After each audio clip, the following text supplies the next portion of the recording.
नमस्कार दोस्तों, स्वागत है आपका आज की नई कहानी में। मेरी शादी सिर्फ एक रात के लिए हो रही थी। सुबह होते ही मेरे पति मुझे तलाक देकर घर से निकाल देने वाले थे। मेरी सौतेली माँ ने मुझे एक रात के लिए 5 लाख रुपए में बेच दिया था। मैं रोती रही और उनसे विनती करती रही कि वे मेरे साथ ये अन्याय ना करें। मैंने सब कुछ भगवान पर छोड़ दिया और चुप हो गई।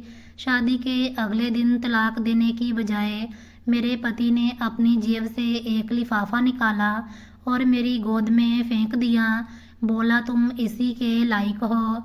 मैंने लिफाफा खोला तो मेरा दिल टूट गया। कपड़े धोते धोते मेरा बुरा हाल हो चुका था। लग रहा था कि आज मैं मर जाऊंगी। तभी अचानक एक जोरदार थप्पड़ पड़ा जो मेरी माँ ने मुझे मारा था। कमबख्ते, तुझे नजर नहीं आ रहा? सारा साबुन खराब करती रहती है। मेरी आंखों से आंसू निकल आए। आखिर मेरा अपराध क्या है? क्यों मैं जन्म लेते ही इस दुनिया के लिए बोझ बन गई? मेरे पिता के मरने के बाद क्यों मेरा अस्तित्व सबके लिए भारी हो गया? इन सवालों का कोई जवाब मेरे पास नहीं था। बस एक चीज थी जिससे मैंने कभी हार नहीं मानी थी, वह थी भगवान की कृपा। मुझे यकीन था कि एक ना एक दिन मेरे साथ कोई चमत्कार जरूर होगा।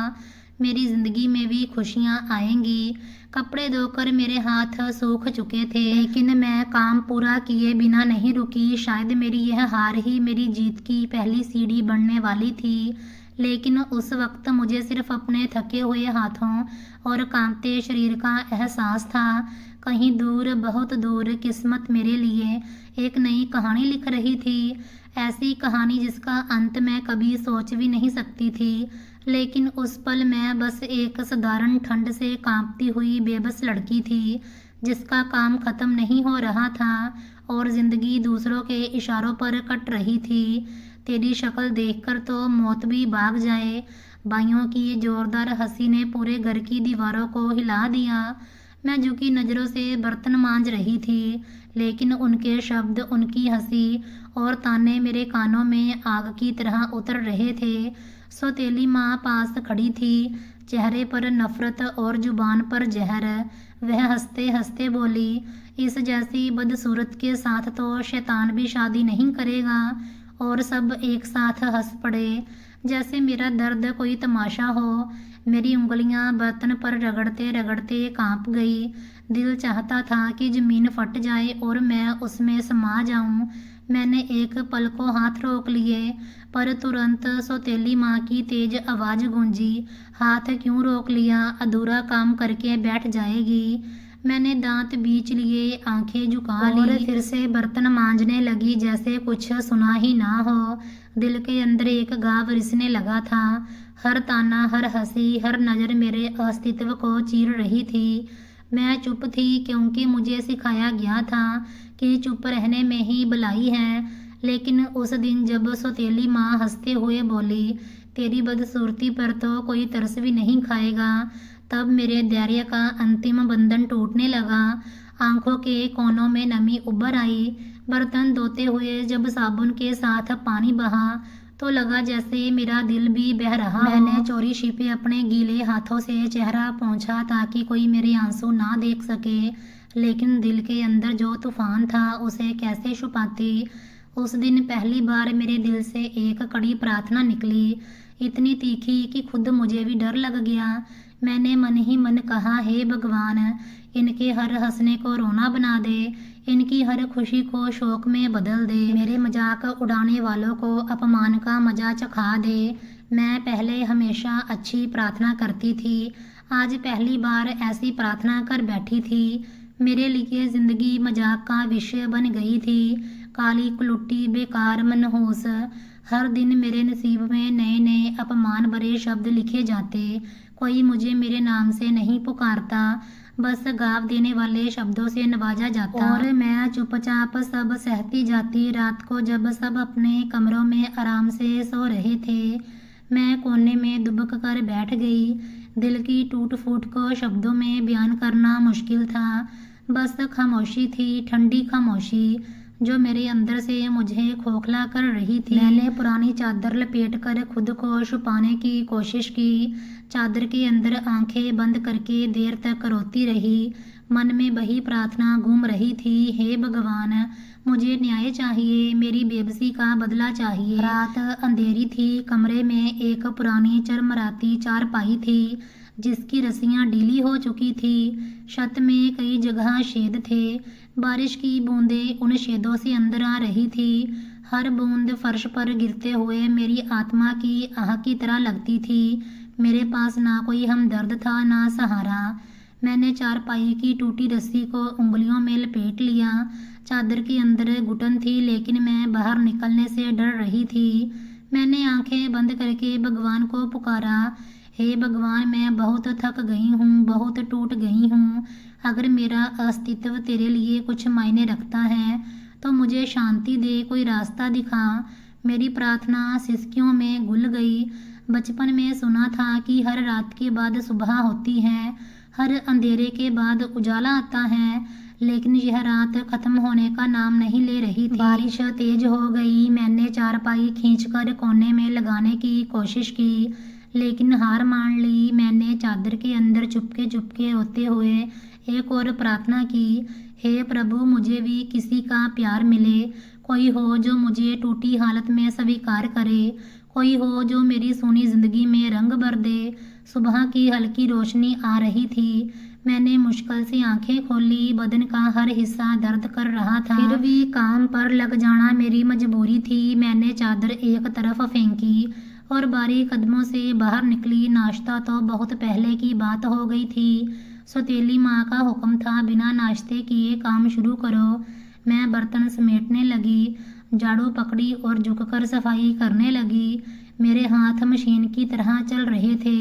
जैसे ही मैंने आंगन का एक कोना साफ किया, सौतेली माँ तेजी से आई और चिल्लाई, क्या कर रही है? जमीन पर ऐसे हाथ फेर रही है जैसे आशिकों को बुला रही हो। फिर उसने भाइयों को बुलाकर शोर मचाया, देखो जिसे हमने पाला पोसा आज हमारी इज्जत नीलाम करेगी। भाइयों ने घृणा भरी नजरों से मुझे देखा। दिन भर काम करते करते मेरी टांगें जवाब दे चुकी थी। भूख ने हिम्मत छीन ली थी। शाम होते ही सौतेली माँ ने मुझे धक्का देकर कमरे में बंद कर दिया। कमरा अंधेरे में डूबा हुआ था। भूख से पेट में मरोड़ उठने लगे। मैं दीवार का सहारा लेकर बैठ गई, घुटनों को सीने से लगाकर चादर में लिपट गई। बाहर उनकी हंसी और खुशियाँ सुनाई दे रही थी। मैं चुपचाप बैठी रही। सबसे दर्दनाक बात यह थी कि मैंने कोई अपराध नहीं किया था। मेरा केवल यही कसूर था कि मैं सौतेली थी, यतीम थी और बेसहारा थी।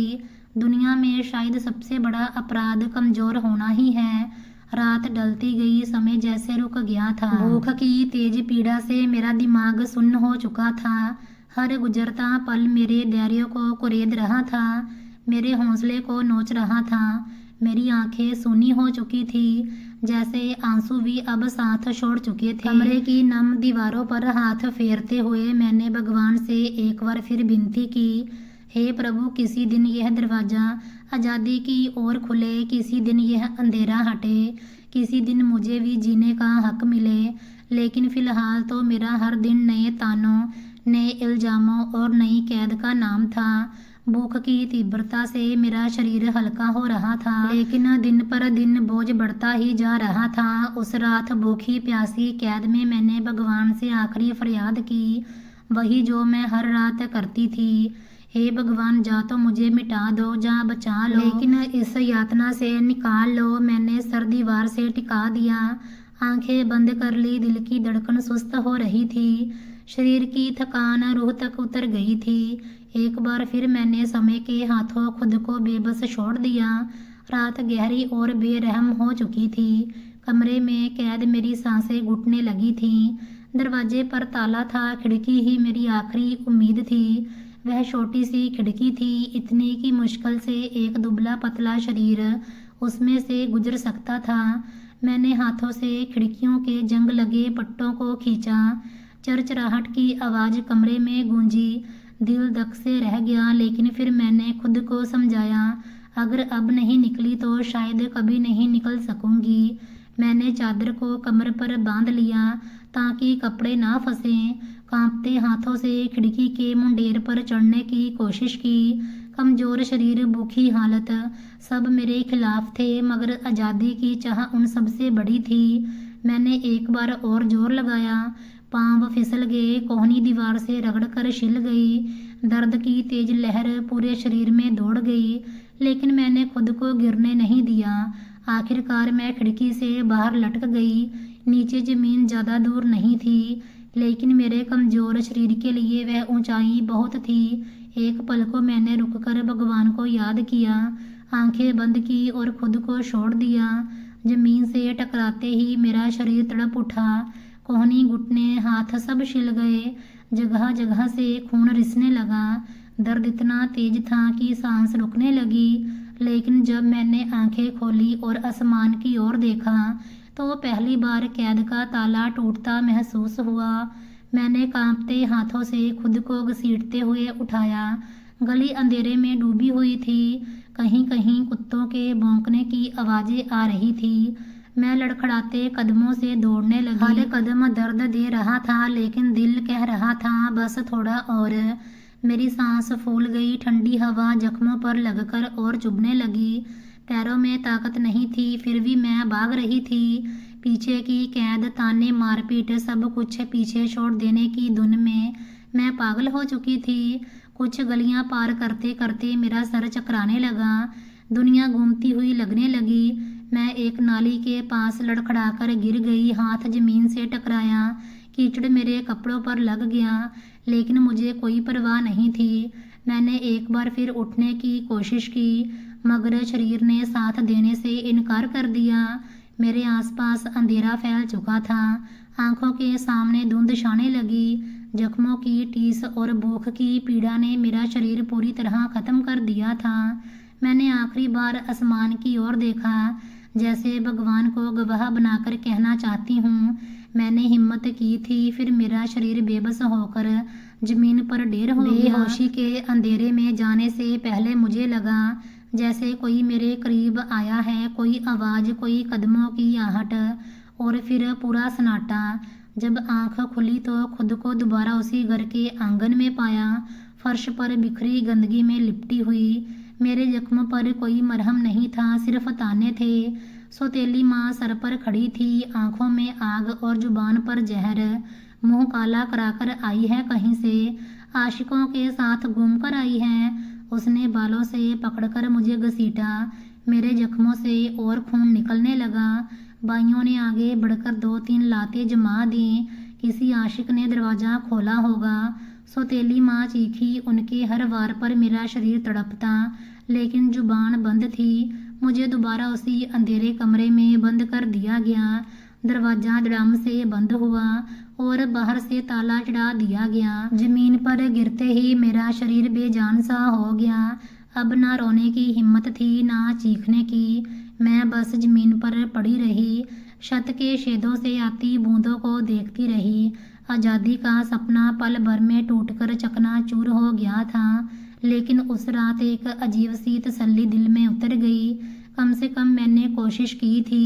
चाहे जख्मों का बोझ झेलना पड़ा, चाहे कैद की सलाखें और मजबूत हो गई, मगर मैं जानती थी कि मैंने हारने से पहले लड़ने की हिम्मत दिखाई थी। मेरी हार मेरी अपनी थी।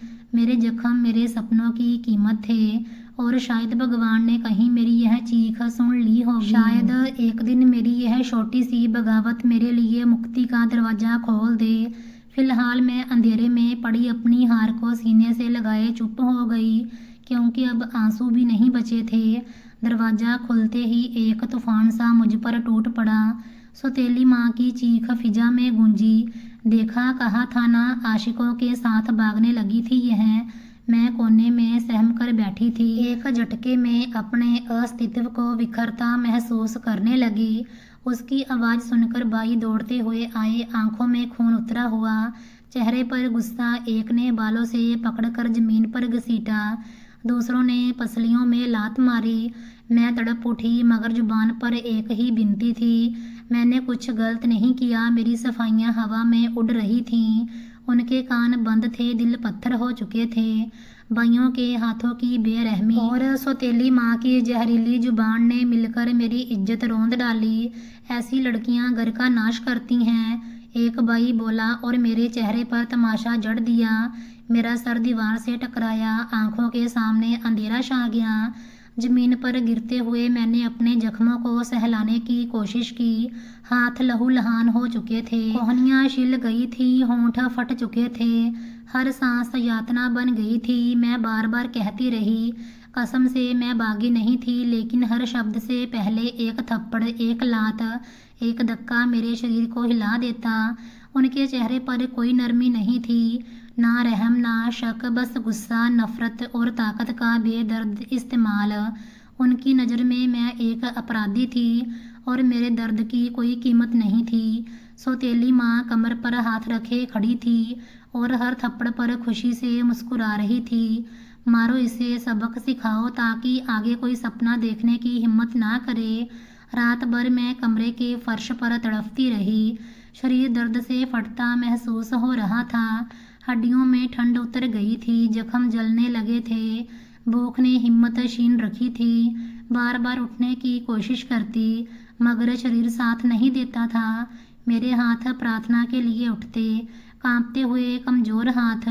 हे भगवान, क्या मैं वाकई इतनी गुनहगार हूँ? क्या मेरी सांसें भी किसी अपराध की सजा हैं?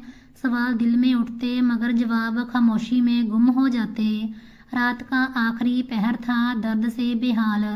मैंने आखिरी बार भगवान का नाम लिया और आंखें मूंद ली, यह जानकर कि कल फिर एक नई यातना मेरा इंतजार कर रही होगी। लेकिन दिल के किसी कोने में, बहुत अंदर, एक छोटा सा शोला भी बाकी था। ना जख्म ना दर्द, वह शोला मेरी आखिरी उम्मीद था। अगली सुबह सौतेली माँ ने मुझे सब्जियाँ लेने भेजा और ताना भी दिया, किसी आशिक के साथ भाग ना जाना। मेरा दिल जैसे किसी मुट्ठी में आ गया था। दिन धीरे धीरे ढल रहा था।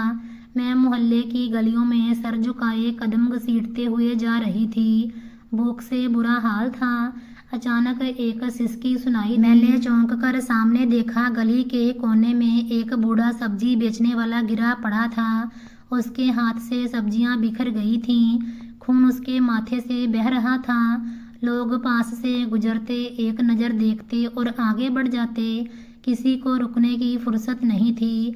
मेरे कदम बेबस होकर उसकी ओर बढ़े। मैं घुटनों के बल उसके पास बैठ गई। जेब में कोई रुमाल नहीं था। मैंने अपने कपड़े का दामन फाड़कर लंबी पट्टी बनाई। मेरे हाथ कांप रहे थे। खून देखकर दिल और कमजोर हो रहा था, मगर मैंने हिम्मत करके पट्टी को उसके जख्म पर दबाया। बूढ़े ने नम आंखों से मुझे देखा, जैसे सदियों बाद किसी ने उस पर दया की हो। उसकी आंखों में शुक्रिया था, प्रार्थना थी, एक अनकही ममता थी। भगवान तुम्हें खुश रखे बेटी, उसने कांपती आवाज में कहा। मेरे दिल में एक सुकून उतर गया। दुनिया से जितनी नफरत मिली थी, एक प्रार्थना ने कुछ पलों के लिए मिटा दिया था। सब्जियां अभी भी जमीन पर बिखरी पड़ी थीं।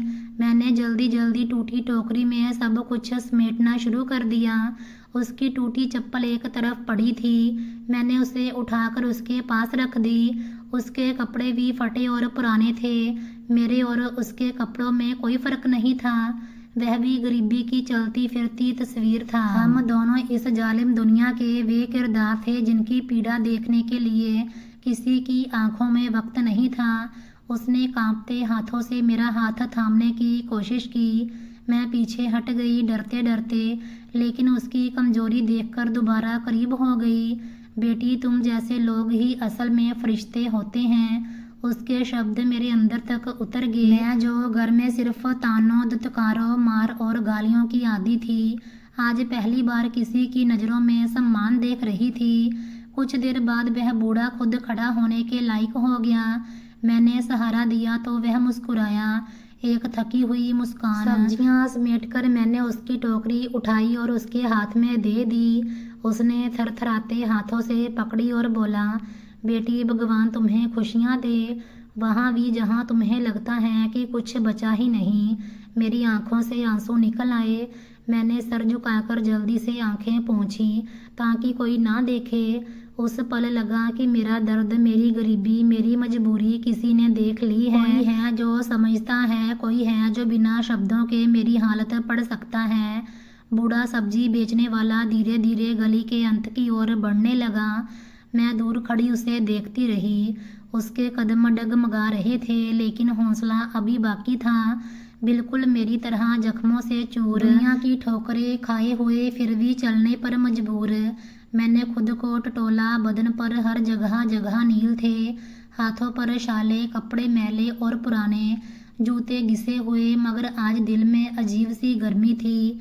किसी की मदद करके, किसी के जख्म पर मरहम लगाकर मैंने पहली बार महसूस किया कि शायद मेरी ज़िंदगी पूरी तरह बेकार नहीं है। शायद मैं भी किसी के लिए उम्मीद का एक छोटा सा दीपक बन सकती हूँ। गली के किनारे खड़ी मैंने अपने अंदर एक नई हिम्मत को जन्म लेते महसूस किया। यह दुनिया जालिम है, लेकिन इसमें कुछ लोग, कुछ पल, कुछ प्रार्थनाएं ऐसी होती हैं जो सब दर्द सहने का हौसला दे जाती हैं। उस दिन मैंने फैसला कर लिया कि चाहे दुनिया जितनी बेरहम हो जाए, मैं अपना दिल इंसानियत के लिए जिंदा रखूंगी। चाहे खुद कितने जख्म क्यों ना खाऊं, किसी और के जख्म पर मरहम लगाने से कभी पीछे नहीं हटूंगी, क्योंकि मेरी गरीबी ने मुझे सब कुछ छीन कर एक चीज़ दी थी, दूसरों का दर्द महसूस करने की ताकत। और शायद यही मेरे जीवित रहने का सबसे बड़ा कारण बनने वाला था। दोपहर का सूरज सिर पर चढ़ा था, गलियां गर्मी से तप रही थी, हवा में गरीबी और मजबूरी की एक अजीब सी बू बसी हुई थी। वह मैले फटे पुराने कपड़ों में लिपटी दीवार की छांव में सिमट कर खड़ी थी। हाथ में पुराना थैला था जिसमें 2-3 टुकड़े रोटी के, कुछ सब्जियां और पुरानी किताबें थीं।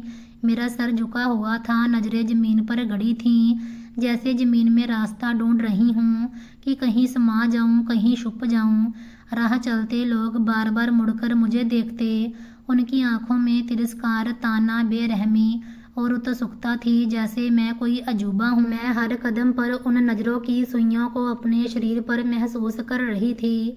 मेरी चप्पल टूटी फूटी थी, चलते चलते बार बार पैर फिसलता, ठोकरें लगती, पाँव की उंगलियां धूल में सनी काली हो गई थीं। मैं कोशिश करती कि किसी दुकान या दीवार की छांव में दुबक जाऊं, मगर हर जगह, हर मोड़ पर लोग मुझे देख लेते, जैसे मेरी मजबूरी उनके शौक की तसल्ली थी। मुझे खुद बहुत छोटा महसूस हो रहा था। दुनिया के सामने नंगी एक मजबूरी, एक बेबसी, एक बदनसीब लड़की। हर राहगीर की नज़रें कहती थीं, यही अंजाम है गरीबी का, यही चेहरा है जिसे हम देखकर अपने बच्चों को डराते हैं। किसी के चेहरे पर दया नहीं थी, किसी की आंखों में हमदर्दी नहीं थी, सिर्फ तमाशबीन थी। मेरा गला रुंध गया था, आंखों में आंसू तैरने लगे थे, मगर मैंने पलकें सख्ती से भींच ली। रोना आसान था, लेकिन उन बेरहम नज़रों के सामने आंसू बहाना और ज़्यादा अपमान था। मैंने होंठ भींचकर खुद को संभाला। कुछ बच्चे करीब से गुजरे। एक ने मेरी तरफ इशारा करके अपनी माँ से कहा, अम्मा यह तो भिखारिन लगती है। माँ ने बच्चे को घूर कर चुप कराया, मगर नजरें मुझ पर जमाई आगे बढ़ गई। मेरा दिल चाहता था चीख कर कहूँ, मैं भी इंसान हूँ, मैं भी किसी की बेटी हूँ, मेरी भी इच्छाएं थीं, सपने थे। गरीबी ने मुझे नोच खाया है, मगर मेरा दिल अभी भी धड़कता है। मगर मेरी जुबान जैसे बंद हो चुकी थी, सिर्फ खामोशी मेरा साथ दे रही थी। दीवार से लगकर मैंने एक बार फिर खुद को समेट लिया। कपड़े जिन पर कई बार टांके लग चुके थे, अब फटने के कगार पर थे। शरीर का हर अंग गरीबी की मार खाया हुआ लगता था। मेरी हालत देखकर लोग जैसे अपने बच्चों को सबक सिखाते थे। मुझे खुद इतना बेकार लगा कि लगता था अगर मैं अभी मर भी जाऊं तो किसी को फर्क नहीं पड़ेगा। यह दुनिया अमीरों की थी, सुंदर कपड़े पहनने वालों की, चमकती गाड़ियों में बैठने वालों की। मेरी जगह जहाँ नहीं थी। मेरी किस्मत शायद उस मिट्टी की थी जिसे सब जूतों तले रौंद कर निकल जाते हैं। मैंने अपना थैला मजबूती से पकड़ लिया, जैसे उसमें कोई कीमती खजाना हो। उसमें बस कुछ सब्जियां थीं, जिन्हें अगर मैं आज घर ना पहुंचाती तो एक अलग आफत खड़ी हो जाती। कुछ कदम और चली तो एक चौराहे पर रुक गई। सामने फुटपाथ पर कई औरतें बैठी थी, साफ सुथरे कपड़ों में, अपने बच्चों के साथ। उनकी बातें, खिलखिलाहट और हंसी मुझे किसी और दुनिया का हिस्सा लगी। मैंने चुपके से अपना दुपट्टा और सख्ती से लपेट लिया और पीछे हट गई। वह खुशियाँ, हंसी और कहकों की दुनिया मेरे लिए नहीं थी। बारिश जोरों पर थी। मैं सब्जी लेकर घर के गेट पर पहुंची तो चप्पल कीचड़ में धंस गई। किसी तरह पैर निकाला और आगे बढ़ी। जैसे ही अंदर कदम रखा, सौतेली माँ की आवाज़ बिजली की तरह गूंजी, अब आई है आशिकों से मिलकर भीगती हुई। मैं ठिठक गई। दिल की धड़कन एक पल को रुक सी गई। चुपचाप भीगे दामन को संभाला और दरवाजे की दहलीज पार की। शरीर कांप रहा था मगर उससे ज़्यादा दिल कांप रहा था। सौतेली माँ ने मेरे कपड़ों पर नज़र डाली और जहर घोलते हुए बोली, दाज के बगैर तेरी शादी कोई क्यों करेगा? 2 कौड़ी की भी इज्जत नहीं तेरी। हर शब्द तीर की तरह मेरे सीने में उतर गया।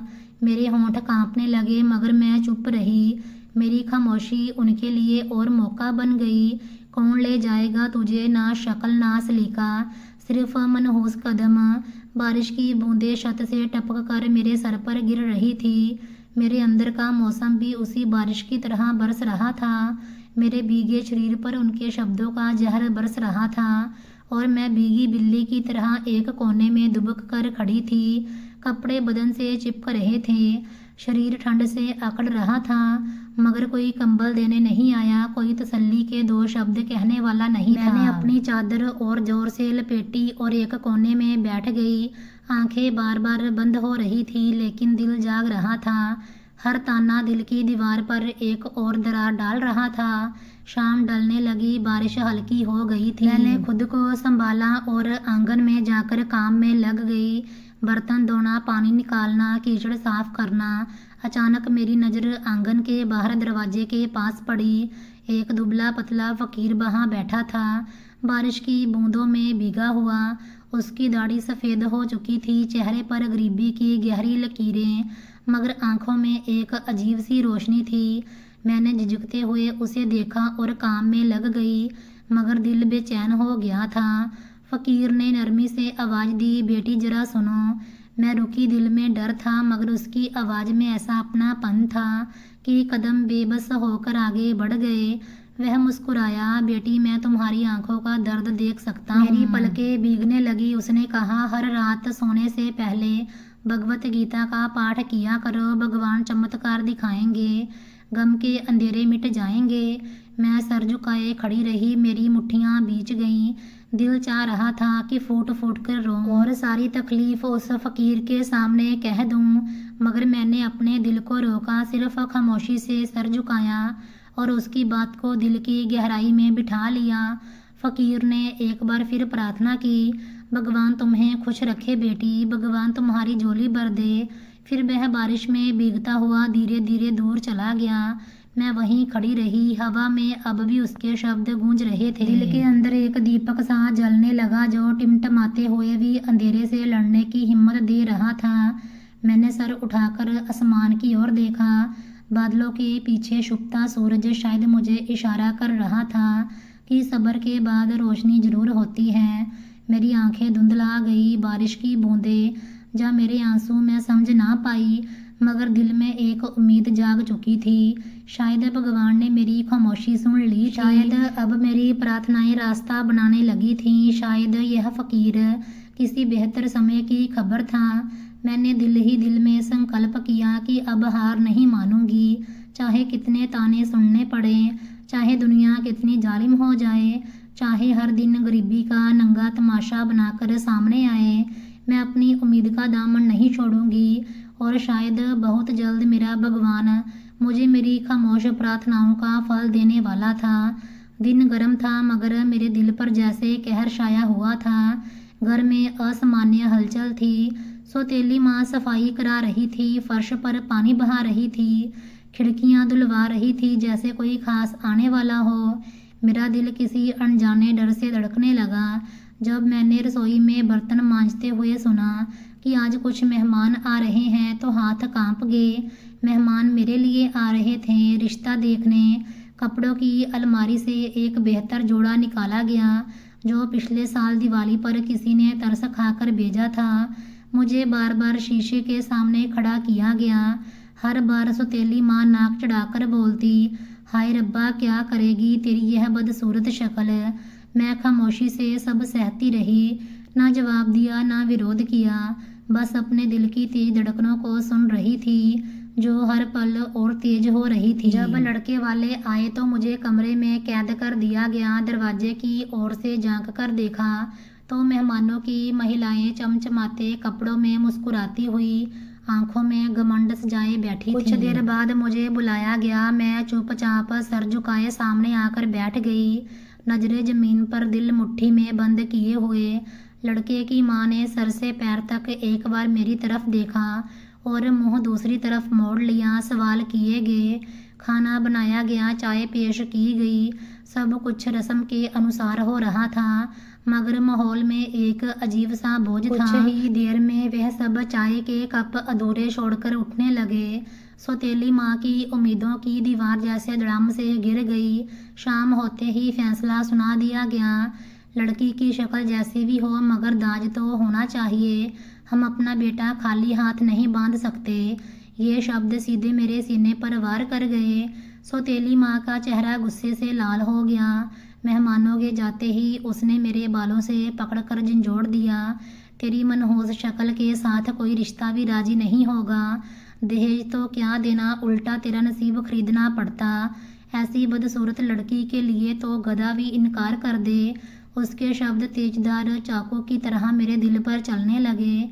मैं अंदर से मर गई। दिल चाहा कि ज़मीन फट जाए और मैं उसमें समा जाऊं। शर्म से, अपमान से और बेबसी से मैं रेजा रेजा हो चुकी थी, मगर मेरी आंखों ने एक बार भी आंसू नहीं बहाए।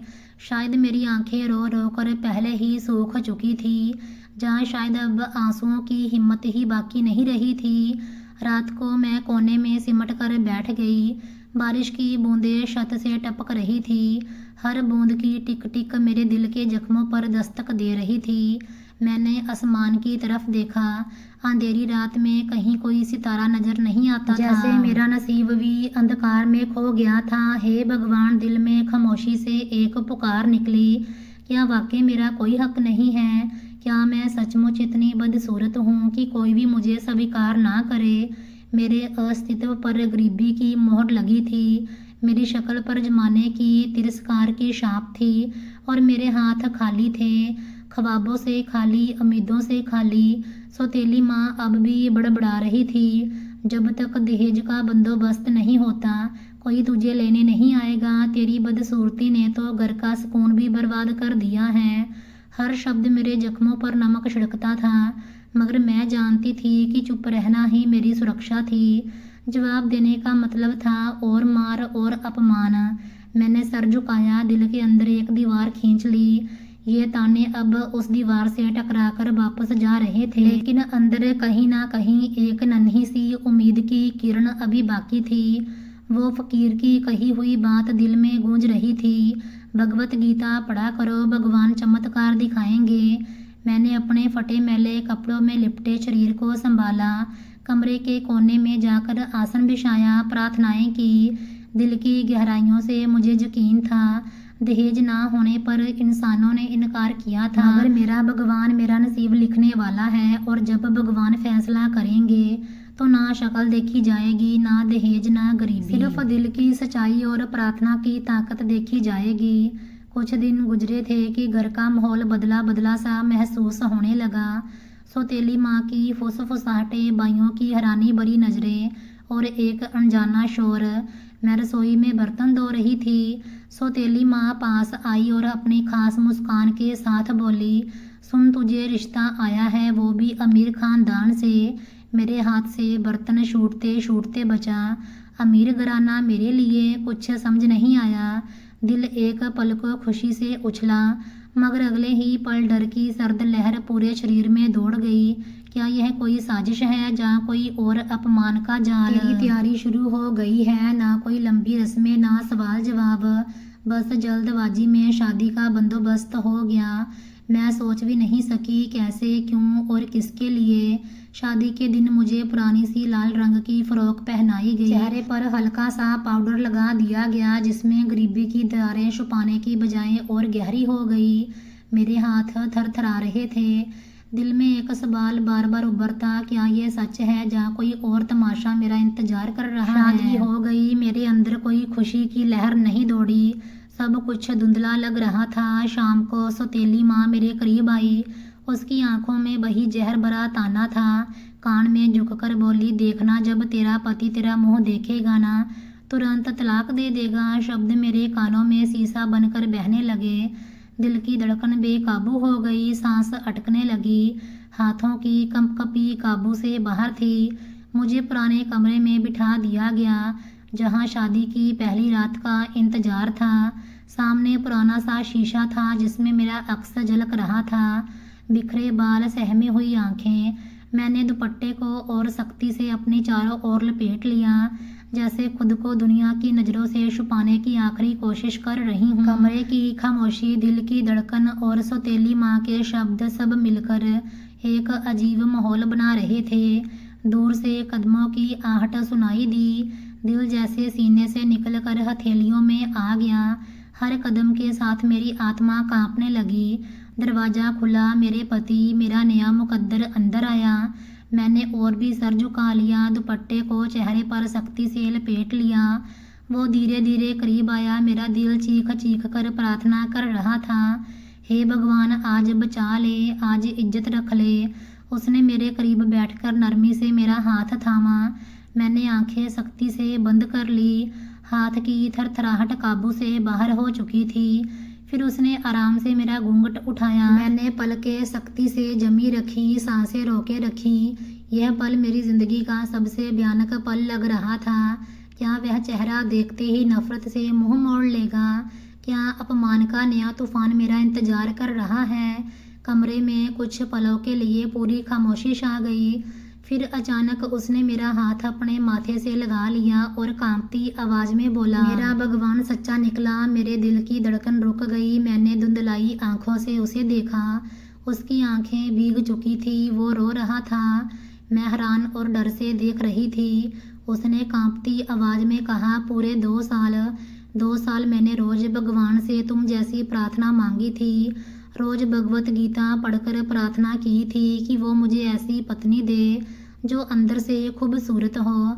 आज भगवान ने मेरी सुन ली। मेरी सांसें बेतरतीब हो गई, आंखों से आंसू बहने लगे। ऐसे आंसू जो बरसों के जख्मों, तकलीफों और तानों का जवाब थे। मेरे लिए प्रेम का यह पहला यकीन, सम्मान का पहला लम्हा और कृपा की पहली फुहार थी। कमरे की फिजा में शांति उतरने लगी। डर की जगह विश्वास ने ले ली, अपमान की जगह सम्मान ने। सौतेली माँ के जहरीले शब्द अब गूंजने की बजाय दबने लगे। उनके ताने, बातें सब कहीं बहुत दूर चले गए थे। शायद किस्मत वाकई बदल सकती थी। शायद भगवान की कृपा देर से आती है, मगर आती जरूर है। और उस रात मेरी किस्मत ने मुझ पर मुस्कुराना सीख लिया था। शादी की रात का सन्नाटा अजीब तरह से दिल पर बोझ डाल रहा था। मेरे आसपास हर चीज सपना लग रही थी। मेरे शरीर में जुरजुरी दौड़ गई। मैंने आंखें उठाकर उसे देखा। वो सच कह रहा था। उसकी आंखों में प्रेम का वो समुंदर था जो झूठ बोल ही नहीं सकता था। उसने आगे कहा, याद है वो दिन जब तुमने एक जख्मी सब्जी बेचने वाले की मदद की थी? मैं हैरानी में डूब गई।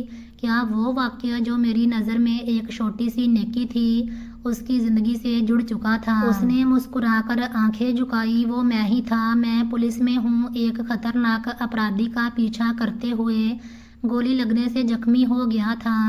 मैंने आम सब्जी बेचने वाले का रूप धारण किया था। सारी दुनिया मुझे नज़रअंदाज कर रही थी। लोग करीब आकर भी मदद करने को तैयार नहीं थे, मगर तुमने बिना किसी लालच के उस जख्मी अजनबी को सहारा दिया। तुम्हारी मासूमियत ने मेरे दिल को छू लिया। तभी मैंने ठान लिया कि मैं तुम्हें ही अपनी ज़िंदगी का हिस्सा बनाऊंगा। मेरे आंसू बेबस होकर बहने लगे। मेरे जख्मों पर जो बरसों से नमक छिड़का गया था, आज किसी ने प्रेम का मरहम रख दिया था। उसकी मजबूत पकड़ मेरे हाथ पर थी, जैसे वादा कर रहा हो कि अब कभी अकेला नहीं छोड़ेगा। मुझे लगा जैसे मेरे अंदर की सारी टूटी दीवारें एकदम से जुड़ गई। सारी यातनाएं, सारे ताने, सारी मजबूरियां एक पल में बेमायने हो गईं। मेरे मन में सौतेली माँ के ताने, भाइयों के अपमान, लोगों की हंसी सब गूंजने लगे, मगर उस आवाज़ के साथ ही उन सब पर खामोशी छा गई। उस पल मुझे एहसास हुआ कि भगवान कभी किसी का सब्र व्यर्थ नहीं जाने देते। चाहे सारी दुनिया तुम्हें ठुकरा दे, अगर भगवान तुम्हें थाम ले तो तुम्हें कोई गिरा नहीं सकता। मेरे पति ने मेरा हाथ अपने हाथ में मजबूती से लिया और कहा, अब से तुम्हारा हर जख्म मेरा है, तुम्हारी हर खुशी मेरी खुशी है और तुम्हारी हर प्रार्थना मेरा फर्ज है। मेरी आत्मा तक में शांति उतरने लगी थी। प्रेम की खुशबू ने हर तकलीफ और हर दर्द को अपने अंदर समा लिया था। रात का अंधेरा अब प्रेम की रोशनी से भर चुका था। जुल्म की लंबी रात खत्म हो चुकी थी। प्रेम की एक नई रोशन सुबह मेरे सामने खड़ी थी। मैंने दिल ही दिल में भगवान का शुक्र किया। फकीर की बात, हर प्रार्थना, हर आंसू, हर रात की प्रार्थना, आज सबका फल भगवान ने दे दिया था। मैंने आंखें बंद करके दिल ही दिल में प्रार्थना की, हे भगवान, जिस तरह तूने आज मेरी इज्जत रखी है, मेरा प्रेम, मेरा घर, मेरी प्रार्थनाएं हमेशा सलामत रखना। और यूं जुल्म की रात खत्म हुई और प्रेम की सुबह मेरी ज़िंदगी का नया आगाज बन गई। तो दोस्तों, ये थी आज की कहानी। अगर आपको ये कहानी अच्छी लगी हो तो वीडियो को लाइक और शेयर ज़रूर करना। अगर आप इस चैनल पर नए हैं तो प्लीज़ चैनल को सब्सक्राइब ज़रूर करना।